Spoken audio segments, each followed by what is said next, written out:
Exactement. Alors peut-être que certains de nos téléspectateurs ne le savent pas, mais vous êtes historien de formation. Exactement. Oui. Est-ce que ça faisait de vous le meilleur candidat pour prendre en charge cette mission? Écoutez, je pense qu'on peut faire ce type de mission sans être forcément historien, mais c'est vrai que ça rajoute pour moi un intérêt particulier. J'avais une mission qui m'avait été confiée l'année dernière, toujours dans le domaine de la culture, par Michel Barnier, Premier ministre à l'époque, sur la restitution des restes humains qui sont présents dans nos collections publiques, et ça s'était plutôt bien passé avec Rachida Dati, à qui j'avais présenté mon rapport. Je crois que la réussite de l'année dernière explique probablement qu'on m'ait confié une autre mission cette année. Alors cette mission, en quoi elle va consister? C'est-à-dire qu'il faut faire des audits auprès de certains musées, il faut questionner des experts. D'ailleurs, vous avez sûrement déjà commencé. Comment ça va se passer? Oui, c'est une série d'auditions en fait. Alors à la fois des établissements culturels concernés par les collections publiques, des musées bien évidemment, le Louvre par exemple, mais l'ensemble des musées de ce territoire national, qui dépendent à la fois de l'État, des collectivités territoriales également, et puis celles et ceux qui sont concernés par ces problématiques de sûreté.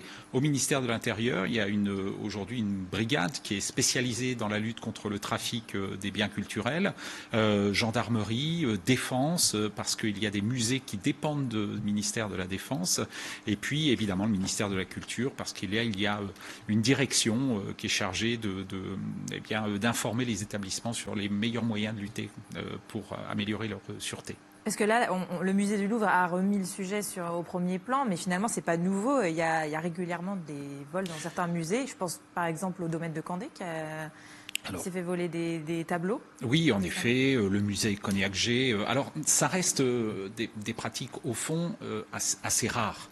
Même si on sent une augmentation du nombre de vols et de cambriolages, notamment des métaux précieux, notamment des bijoux, c'est-à-dire non pas un trafic d'œuvres d'art qui va se retrouver ensuite sur le marché des trafiquants d'œuvres d'art, mais plutôt des objets qu'on va pouvoir fondre, qu'on va pouvoir revendre très facilement. Donc il y a une nouvelle typologie de voleurs qui s'installe sur ce marché aujourd'hui. Et aujourd'hui, les musées sont pas assez sécurisés pour...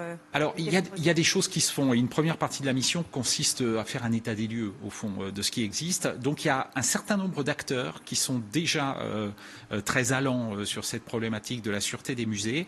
Je crois qu'il y a à mettre en relation un certain nombre d'acteurs pour améliorer l'efficience de ce qui existe aujourd'hui. Parce que les musées n'ont pas attendu ma mission pour protéger leurs collections publiques les plus précieuses.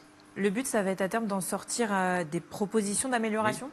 Oui, des propositions d'amélioration sur plusieurs titres, donc en termes d'organisation, en termes peut-être d'animation d'un réseau de directeurs d'établissement, mais peut-être aussi des propositions législatives, parce qu'on se rend compte aujourd'hui, par exemple, que les caméras qui peuvent utiliser l'intelligence artificielle, qui ne sont pas autorisées aujourd'hui en France, apporteraient un grand secours aujourd'hui aux agents de sécurité qui pourraient démultiplier leurs forces en ayant des outils technologiques qui leur permettrait d'être plus efficaces. Quelle serait la priorité selon vous ?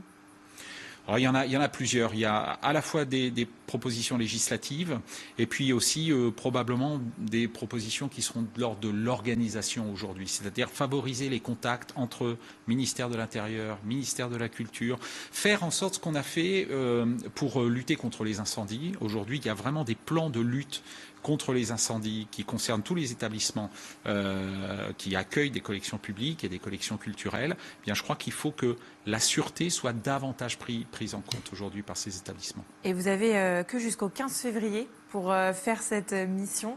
Ça va être rapide. On va dire que c'est une mission impossible, mais vous savez bien qu'à la fin, ils réussissent toujours à le faire. Et vous êtes épaulé par une équipe.